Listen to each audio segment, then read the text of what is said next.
Welcome everyone back to another episode of Q&A with Sharon's son George. I was my mother's caregiver after she was diagnosed with Parkinson's disease. Sadly, she passed on 1/1/2020, but we started Together for Sharon.com in her memory and to advocate for a cure for all those still battling Parkinson's today and their families, because no one is ever alone in this fight for a cure. Today's guest, he won't want me to say it, but to me is a legend. Oh, Yeah, no. he's already starting. Oh, Somebody who no. I do admire. His voice is very important. It doesn't matter about what side someone's on, what the topic is. It just sometimes even with Parkinson's, and I even had someone once interviewed about cancer. Something they did was they brought comedy to cancer, and some of us will think that's something that's why would you mix those things? But Mm. during some of the tougher times and struggles, whether it's through society, things happening in the world, or our own families and Parkinson disease, a little laughter goes a long way. And it's an honor to have you with us, Keith, today. Man, I tell you, that's quite an introduction. Bless you. That is the first time in my life I've been referred to as a legend, but thank you very much. That's very kind. George, um, I'm going to do my best to not interview you during this conversation because I have some questions after reading your book. And bless you for, and I see that you have it on the screen there, but it's such a, it's so personal, man. And you're just awesome for doing this. And thanks for inviting me on. Can I just say at the onset here, when you invited me on to this program, I had no connection to Parkinson's whatsoever. I kid you not. And you and I booked this several months back. And in the time that has passed from you reaching out to me and getting this on the books, because I know we had to reschedule it at one point because of me. Um, my own mom has actually been diagnosed with Parkinson's, and I haven't talked about that. So it's read into that what you will, but just it's amazing how that worked out, man. Yeah, well, we send our love to you and the whole family. We're thinking of her and everybody. As someone, unfortunately, who is a son, always will be. And my mother was my best friend, as you know, in reading the book. And thanks Hmm. for that. But kind of piece of me was lost when she passed. I remember getting 20 phone calls a day and calling. We were at a, I always say I'd be proud to have that shirt. You're proud to be a mama's boy. So, part of me, left. But, some of us, it's okay. We move on. We have to get back to life and kids and family and just the world. But I swore that, well, I felt she lost 15 years of her living life and then possibly 15 years after life because she was only 69. And I could be wrong, incorrect, or not educated, but I feel today, 2025, we should be at least around till 85. Some people even stronger and even powerful positions or 100 running around town and traveling, making life decisions. So the part of me said, this is not just about me and my mother anymore. We have to be a family in the fight towards a cure for everybody around the world. And as we discussed, about 1.2 million as of today, people are diagnosed in the US, but shockingly, there's 10 million people around the world. And we don't always think about, out of the US because we are so Hmm. concentrated on our lives and how things are going on a daily basis, what we see and we feel. But when I found out there are 10 million people around the world, I kind of set a mission of my own to now. We've interviewed 1,000 people worldwide, from Africa to India to even Nova Scotia is affected by Parkinson's. And kind of, we wrote a book on that called Voices of Resilience. And my goal was that, again, there's underserved communities like in Africa who actually, we have a gentleman named Mr. Hannigan who I became very close with. He's in Africa. His mother was taken from him, put into almost like a cell because they believe Parkinson's is witchcraft. And Mm. his story is just, shocking. But now that we talk about it and make sure the world knows things are done, and now there's some support being brought to Africa for those who really have no access to doctors and care, and just incredible in a way, but also sad. So, some of the negative things like loss, there's positive that come, and being here with you today means the world to me. I'm happy to sit down and talk with you, man. It's important what you're doing, and I tell you, I mean, you lay out the purpose for your book, and and I will say that uh, I appreciate this book more now than when I started to read it. It's absolutely stunning, the timeline between you and I in this book coming into my life, and then the life changes that we're experiencing on this end. And my mom, she was an incredible athlete. As recently as just, oh gosh, just a few years ago, man, she was on her feet all day at a job and was consistently the fastest at getting her job done. It is, if people understood this, and the way that this disease has transformed her life lightning fast, lightning fast. And now that world class athlete, that fastest at her job on her feet, now I'm not exaggerating. She literally cannot walk without the aid of a walker. And it's the most it's been stunning, George. It's been stunning. And I know that you know this better than anyone. You've experienced this too. And my mom's 70. So it's been hard to watch, hard to experience. And the one thing I would say to anyone that has someone in their life, in their family, that is suffering from Parkinson's, patience. Oh my goodness, patience is so important, and trying to understand as best you can what they're going through. I was looking up because in your book, again, the way you lay it out chronologically, it's been so helpful, and it really, it's showing me what to expect as we go along. And if people look, I know you didn't have me on here to promote this book, but I have to point this out because this is such a great resource for those that are going through Parkinson's in their own families and their own lives. This right here, this iceberg picture here in the middle of the book that you have in there that shows like all the symptoms that people see, and then below the surface what people don't see. I mean, it's incredible. George, this is a great resource, man. Great book. And it has meant so much to us on I this end. appreciate it, but more importantly than the book or anything is that you're not ever alone. You're never alone. That's what the show is for everybody out there to please share and support Keith. Of course, we'll get to Mm. all that. But that was the only thing I could tell you from the book that sometimes hard to even talk about still. I gave a speech once in front of a Parkinson's Foundation.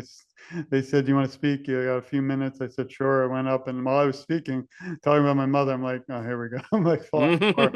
Even though and I'm about 6'2", 200 pound, law enforcement, no shame, and have a big mouth. That's the stuff that still gets to me. But you just said something that can spark so many conversations. Right.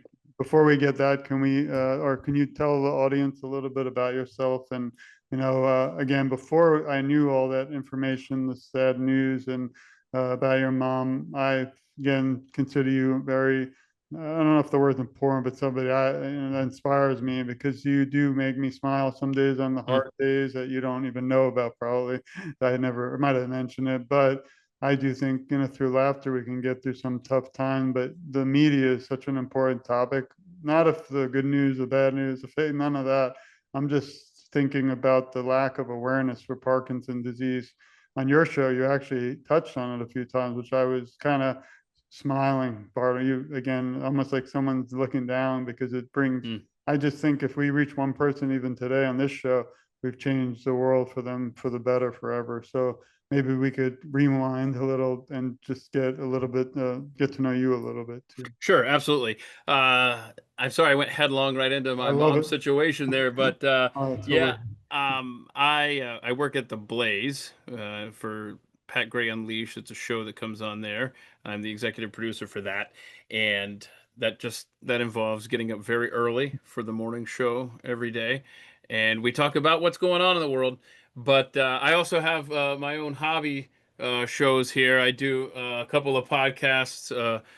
Thursdays and Fridays every week at themikeshow.com, where you can find that. And we try to get into some more topics than just, the world burning to the ground around us.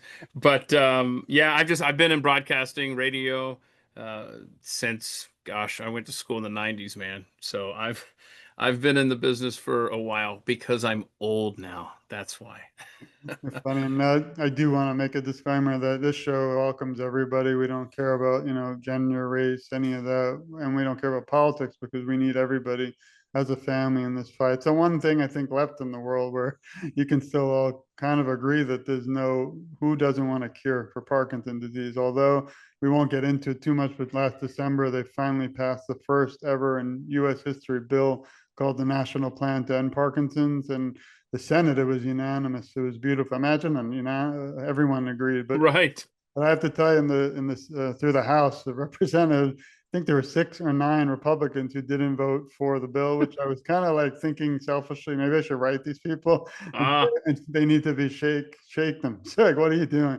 But no. I decided that they probably want to respond. That's amazing that it was unanimous. You couldn't even get Oh, unanimity in the U.S. Senate after World War II started for the U.S. After Pearl Harbor was bombed, there wasn't unanimity in oh. the Senate to go to war. So that's fascinating. Very cool. Yeah, well, that's again, and also the big topic today's show. I thought before we again, is I do want to talk a lot more about your family and now, how it might have changed your life. Even, every day you wake up, it probably gives you a little different outlook. I know when my mother was struggling, I broke some rules. Number one, you always want to take care of your own health first. And Hmm. then even today, well, I didn't do that because I didn't, every journey is different. That's the toughest part about Parkinson's. So what happened to my mother doesn't necessarily mean the timeline will happen to yours or someone listening. So Hmm. we do have that hope, but I don't want anyone to think just because it happened to my mother, that's Yeah. what happened. But there's just so much more to dive into on that topic.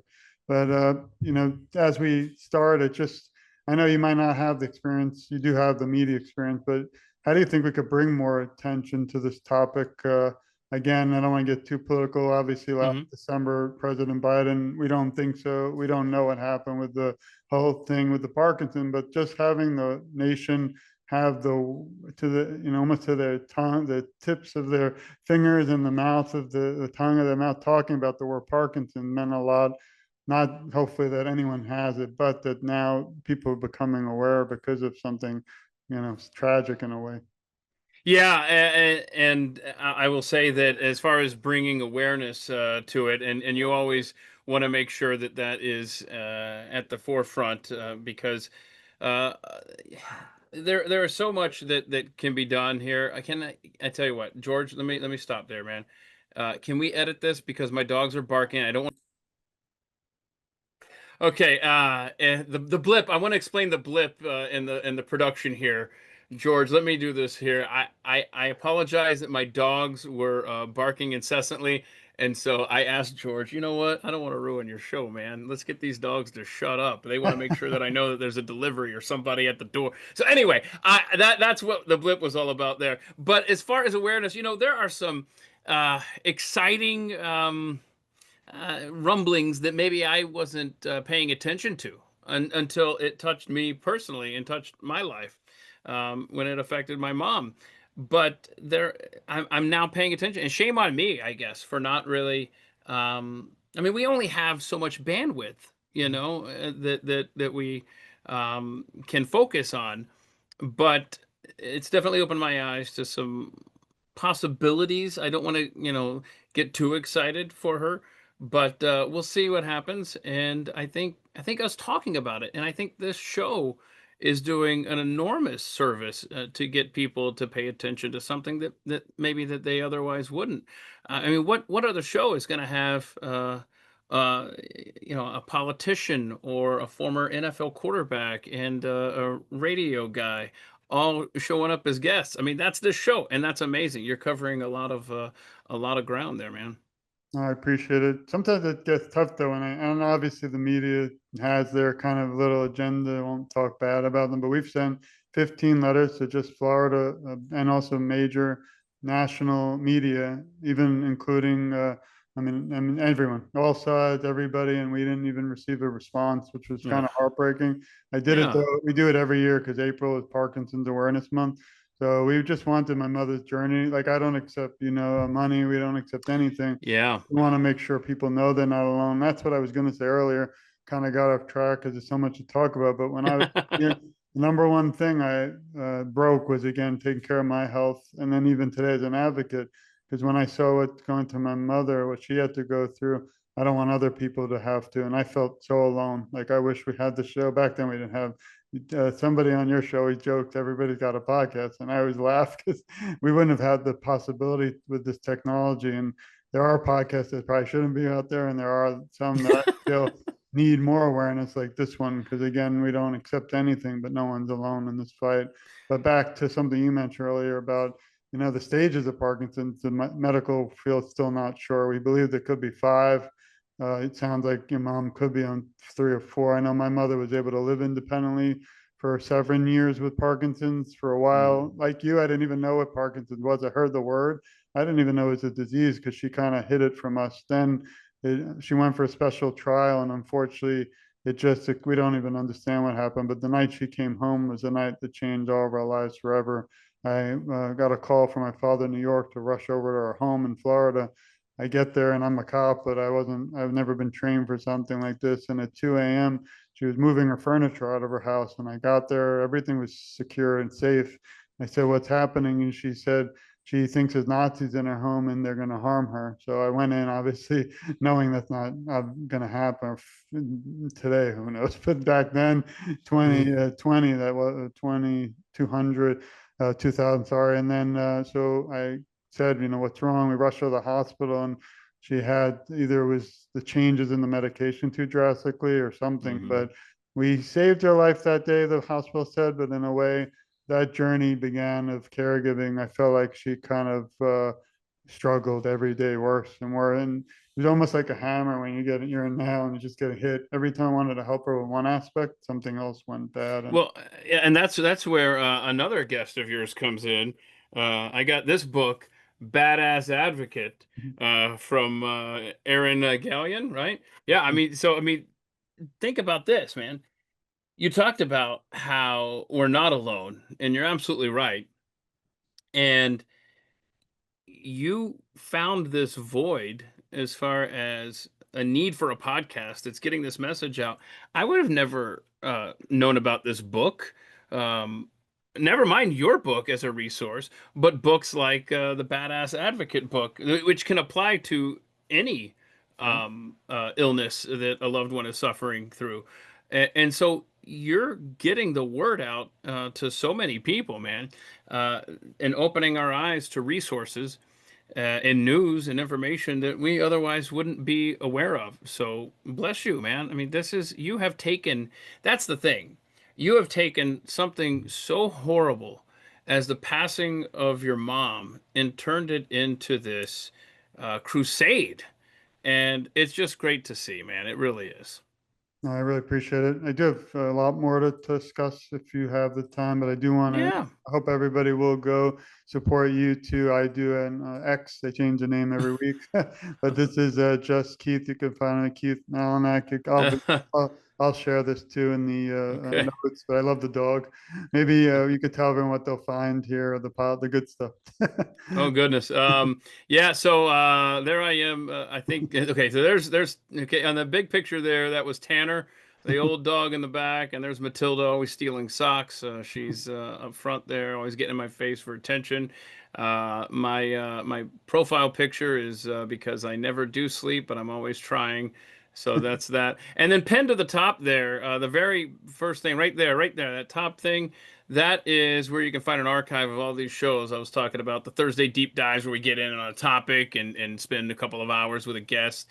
And then the Friday live stream is just trying to have fun while the world is burning. So there you go. But at themikeshow.com will get you to the same archive, which will give you um, links to iHeart, Spotify, iTunes, and then the YouTube and Rumble and all that stuff. There's a lot there. If anyone wants to check out at themikeshow.com, Wes puts a lot of time and effort into that. And so grateful for that. And then, of course, on Instagram, Gabby. And think about, I mean, that's what the thing is you talk about you're never alone. I mean, Wes and Gabby are just doing this just out of kindness.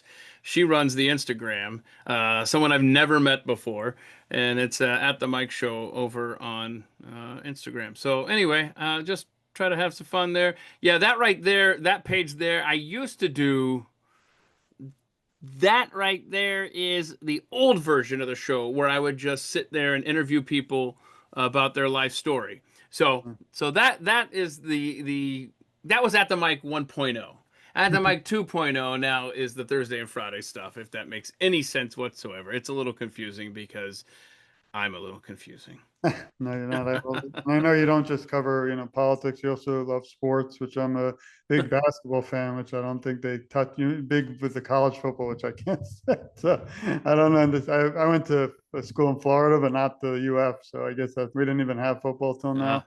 I think if you don't go to this college and go through all that, it's not always the same. But hmm. whenever you all touch on NBA, it's always a fascinating Oh conversation. gosh, I that's But that's the that's the least of my energies for sports is the NBA. But knew you were yeah, gonna I went say to the University of Nebraska, so I'm a big that's a big Cornhusker fan, football. and being from Atlanta, Georgia, I suffer with all of our sports teams there.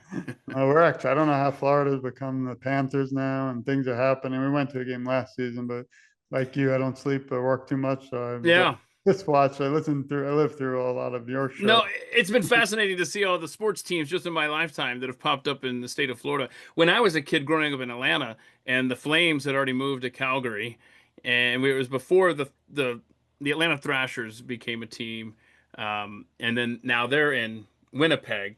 And that's a trivia question that I love that I've come up with. What's the only American city to lose two professional sports franchises to Canada? That's Atlanta. Thank you very much. But what I started to say is when I was a kid growing up in Atlanta, I became a St. Louis Blues fan because at the time, believe it or not, that was the closest team, professional hockey team to Atlanta. I mean, now you've got Nashville, Raleigh, North Carolina. You've got the Florida Panthers, like you mentioned, the Tampa Bay Lightning. So many options around the Southeast now. And of course, Atlanta's back to not having a team, I'd like to point out.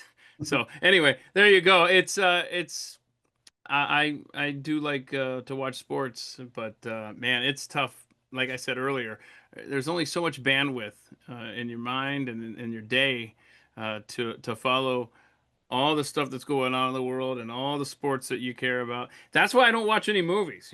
People talk about how I haven't seen a movie for 40 years. It's been out for 40 years. Why haven't you watched it? Because I'm too busy. Too busy But yeah, watching important things like sports. movies are good because you kind of forget life for an hour or two. My mother loved movies, music. I do want to go back for a moment. I have a few final questions we'll get Mm, to next, but you mentioned a few things that I noted down. How is, I'm not sure again how much involved you are yet with your mom. I know sometimes they're independent and then they need you. But how involved are you right now as a caregiver, and has it changed your schedule? Because like you said, you're so busy. Imagine now mm. without sleep, you have to have even less than no sleep because if you're, going to support her, just curious if you could touch on that for a moment. Well, today I took her to the dentist. That's important. Yeah, yeah. So I was I afraid I actually did wasn't a gonna. whole show, ironically, on we had a dentist for Parkinson's. Oh wow, I didn't know Yeah, that. yeah. No, but that's why I was afraid I was gonna be late today. But I'm glad it worked out. But as far as caregiving, I cannot give enough praise to my wife, Carrie, who has been just absolutely incredible. And it's not just, you mentioned cancer earlier. I mean, that took my father Right. several years back. And obviously, we're now struggling with Parkinson's with my mom. But um, what can I tell you is that sure, I care about my mom and I do what I can, but the real warrior that goes to battle for her is Carrie. And I mean, there's so many aspects, Mm, and I won't go into too many details, but there are a lot of health related battles happening in our world right now. And so the fact that she is able to do as much as she can over there with my mom is just it's like you just said, man, you're not alone, and that's the key. And as many people as you can have on your team when you're battling stuff, uh, the the better. And again, that's where resources like your podcast and your book come into play. And you just make it. You figure out a way to fight these battles. You figure it out. It's like that's what you do. You're not gonna let them suffer unnecessarily. You're gonna do your best to help, and you just kind of power through and do what you can. Well, hopefully it's okay with you, but I'd like to dedicate today's show memory of your father because I hope we find a cure for all diseases.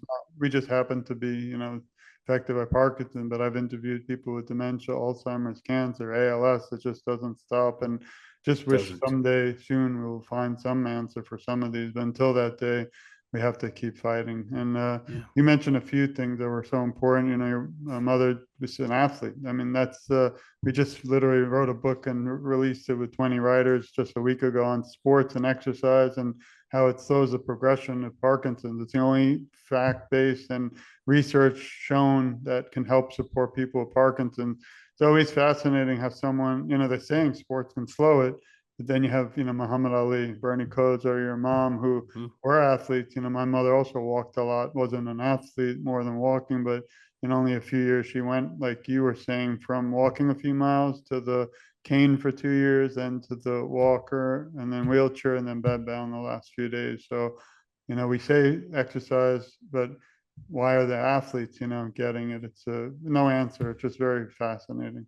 Yeah, that is very interesting to be sure. Um, yeah, and by the way, I didn't realize the tulip takes on new significance after reading your book. I had no idea that there was a I don't connection. leave Yeah. home without it. That's really cool, man. Yeah.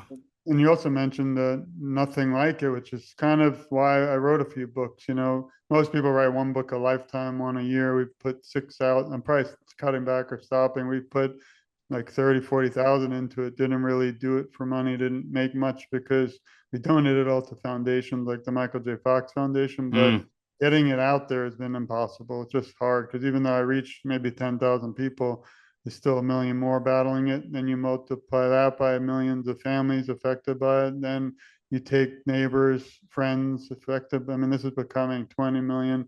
And as we talked about, I won't say the stats, but I saw a news story recently, which was frightening that right now, as of today, they believe there's an estimated 1.2 million.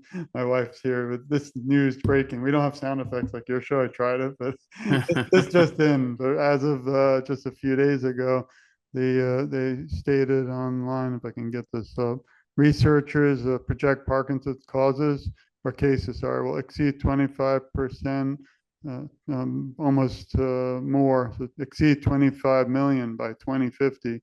That's a 76% increase from 2021 due to age, population growth, environmental factors, which we don't have the time, but we could talk about that. Also, disparities are widening. The highest prevalence increases in East Asia. And so this is again affecting people all around the world. But imagine that we know now, almost fact based, that there's going to be this many people affected by Parkinson's, yet stunning. still are not really talking about it, which is kind of tough. So, like you said, all we can do is keep trying, the best we can. But I only wrote these books. I didn't want to write them. I did a PhD, law school, and became a police officer and three masters. And I said I'll never write again. I saw certain topics missing in the world, and one of them I wrote a book on is policing in Parkinson and how there's a lack, like law enforcement has zero awareness as to Parkinson's disease. And as you know, some individuals have it's an involuntary disease and neurodegenerative disease. Well, if an officer pulls someone over late at night or in the daytime and they're not aware of Parkinson's and that person looks like they're drugged, drinking while driving, or some other occurrence, like they had a big issue with autism, and now all the law enforcement has shifted, added training for autism because they shot an individual who had autism. Well, until unfortunately, I'm hoping this doesn't happen until someone is harmed by police, and not on no intent, but until someone's harmed by police, this issue is still not being discussed. It's not even in the academy training. They have dementia Hmm. and Alzheimer's, but they don't list Parkinson's. And I just hope this book doesn't become famous or me on all the stations because of a loss of life. And that sadly sounds to be what our country, waits for at certain times. But again, a lot of these topics, just conversation, there's no answer. Yeah. Um, yeah, and there's always going to be that transitional period between um, society having minimal knowledge, if any, and finally understanding if you ever get to that point. And so I'm glad to hear that there's at least some awareness now, and what you're doing is probably no small part in making that possible. I appreciate it. As we kind of not end the show, because I like to say to be continued, because until there's a cure, we still have a lot of individuals like your mom we're going to be fighting for. But had a few fun questions. Not that the whole show isn't fun, but uh, this one will be. I love to hear your answers on some of them. But can you list 3 words that describe who you are? Oh my gosh. Um, I don't know, man. Neurotic, stressed, and fun. Now Uh, that how's that for a combination? There's probably a diagnosis in there as well. This one for me is that might be a tough one for you because you can probably have a lot, but is there one moment, the most memorable moment that stands out through all of the work you've done in your career? I would say more, not with awareness, but at least in media and your show. Is there one moment kind of stands out that makes you on those tough days where you don't sleep and you have to get up and prepare? It kind of voice inside saying, keep going. Gosh. Is it the Barbara Ah. Walters section of the show? Oh, let me think here, man. I would just say that let me do this. Let me do this for you. I am not a big celebrity guy. I'm not an autograph guy. I'm not a let's get selfies. Let me bug someone that a Shame celebrity because I that want I one with you. That's fine. That's cool. Wait a minute. I said celebrity. So but the nicest celebrity that I ever met, and we recently lost him, was George Foreman. Oh, And I was producing Pat's show in Houston, Texas, where George lived. And see, this is the thing. You can tell from the onset that George Foreman was a different kind of celebrity because he came into the radio station by himself. No entourage. I mean, world champion boxer. I don't guess you really need bodyguards, but nobody. It was just George Foreman driving down to the station, and he made it so easy to talk to him on air or off. Genuinely nice guy, saying, "Hey, would you like a picture?" Blah blah. Like, it wasn't a kind of like, "Hey, do you want a picture with me?" It was just like he was the icebreaker. He was so kind and so genuine. George Foreman. So, of all of the celebrities that I've met over the years, I just have to say that George Foreman stands alone as far as the nicest. And I've met a lot of people, and there's been some great experiences. But I want to just put George Foreman at the top of that pyramid there. thanks. It's almost like that 7 degrees of bacon or something separated because Kevin he Bacon. obviously he has a tie to Muhammad Ali, who unfortunately battled and was one of the, I'd say, if not the first, the second with Michael J. Fox, leading the advocates for awareness when he was with us, and now his family continues on with the Muhammad Ali Center for Parkinson's disease research, which we had on the show. This is what I call the lightning round because I know you have to go. So, if you were asked to write a You're script to good. a movie about your life story, what would you call it, and what actor would play your role? Oh my gosh. Does it have to be about me? Yeah, just for Uh, the. oh gosh. It's, don't You give me said the questions on purpose, as it's fun. Yeah, yeah, you said lightning round though, so that I don't know how easy that is. I mean, I've Uh, always had a screenplay in my head that revolves around radio, and I actually started to put that to paper a quarter century ago, and then it literally sat in a drawer and collected dust until one of our moves, and it just got tossed. So, but as far as my life story and what actor would play me, I would want to play myself or is no deal. right. I'm not gonna be portrayed by someone else. What was the question? What would the name of it be? What did you say? Yeah, what was the name of the Name of script? the movie would be I don't know. That's a good one. I like Chaos. Chaos. it. I think they have that. Yeah, probably. How Yeah. about I mean, you're in the music world a little because you're on radio, but is there a theme song of your life story? Oh boy. I know what song they can play at my funeral, but Okay, as far as my life story, we'll save that one. yeah, let's see here. Oh gosh, what song would be my Life story. I don't know. Now I feel like I have to open Spotify and take a look at my like playlists and stuff, you know. I don't know, man. These are harder than I anticipated. Come Well, on, you are we're allowed doing to pass. No, we okay. have no, there's no Fourth Amendment needed here. You There's have no, no right yeah. to attorney. Anything you say won't be used Here we against go. you. Here's my life. It's all been done by bare naked ladies. How about Uh, that? I See, love it just it. took me looking into my Spotify playlist, and I got you an answer there. Oh, Boxes by Travis. There you Okay. go. Y'all can go look up that song, Boxes by Travis. There's an anthem. Kind of touch on it with George Foreman as one of the, nicest guys that you met. Is there someone in your, whether they're past, not even with us anymore, present, or even in the future, is there someone who you always dreamed of interviewing? And what question would you ask them? Gosh, yeah, yeah, absolutely, absolutely. There is. I have tried and gotten very close, and then it ends up falling apart for some miscommunication, some reason. But it's Tommy James of Tommy James and the Shondells. I think it would be a fascinating interview. The man has lived an incredible life as a musician and beyond, and I would absolutely love to interview Tommy James. That's my wish list, top of my wish list right there. Thanks. Yeah, he doesn't, but I was shocked to find out so many entertainers have been affected by Parkinson's. Former, he passed now, lead singer of Earth, Wind, and Fire, Mm, Ozzy Osbourne, and also I had the opportunity to meet the former lead singer of Foreigner, and he's not doing well due to the disease, Mick Jones. But yeah. it's amazing how we're not even aware a lot of some of the people who are struggling. A lot of time they're quiet, which are allowed to be private, but I love those Hmm. that do fight back. I had an honor, like kind of what you just said. I was a week or two away of having an interview with Richard Lewis, and unfortunately, he passed. But it was like I don't know how he got lucky and reached out to his agent.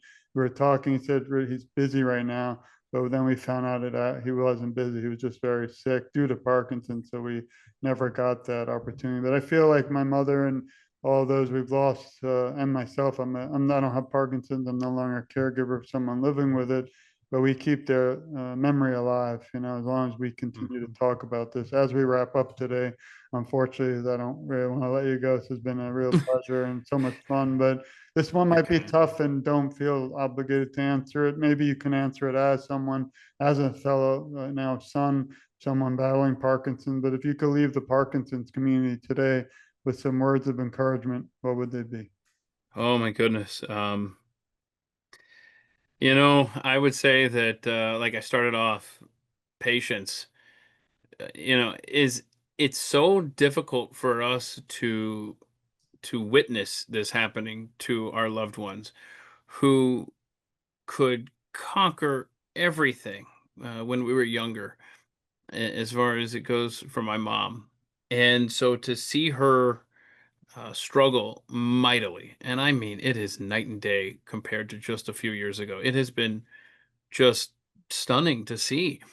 And I would say that while it is a shell shock for you to witness this, imagine what they're going through as one who has been afflicted with this, and just exercise that patience in all things.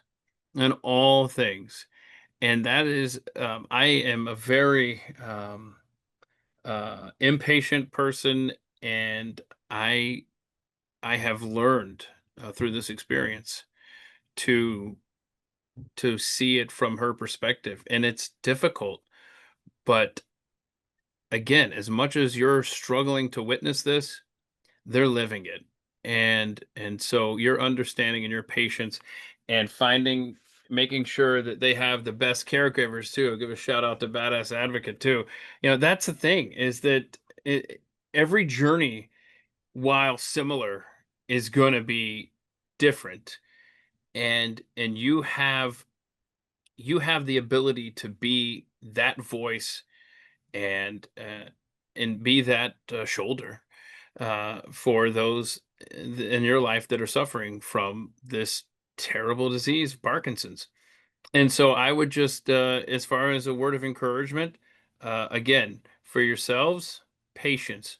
For your loved ones, go and make sure that they have the best possible care, because this journey is tough. It's tough as we are learning, and I know that you know very well, George. I really appreciate your time, friendship, and all you do. And even as you aren't aware, I mean, I told you, but from the many years of making me smile during even literally my mother's struggle. Like I remember putting on your show and kind of helped me get away just for a moment until I realized I had to get right back at it. So Mm. let's have a little message for you and for everybody listening today. We love you. We support you. We care a lot about you, and you're never alone. I, along with Keith, will advocate for you, and together I feel our voices are so much stronger. And just to conclude, I always end the show with I'm just getting started because, like I said, on the tough days where I wanted to give up and the world's going on, we didn't get into that, Mm. but just incredible how everyone, still pushes forward. But on the tougher days when I wanted to kind of give up, it was sad. I felt lonely. Thankfully, I have my wife and family, and but I look to you in a way and your voice helped me through some of the darkest days and still do going forward. And again, this today means the world to me. So I wanted to thank you again. Thank you, George. I wish you nothing but success, man. I appreciate you inviting me and I appreciate your voice, man. Thanks. And we're going to be thinking and fighting along your side for your mom. I hope you'll reach out to me anytime, especially all of you listening. I'm always just a message away, a text away, or a phone call. This has been another episode of Q&A with Sharon's son, George. But before you go, please go to at the mic. Also, Oh, Keith's X page, which I'm going to share. Keith, uh, oh Malin. yeah. Yeah, good luck spelling it. Oh, does it show up on the screen there? At Keith Malinak on Yeah, Twitter. Yeah.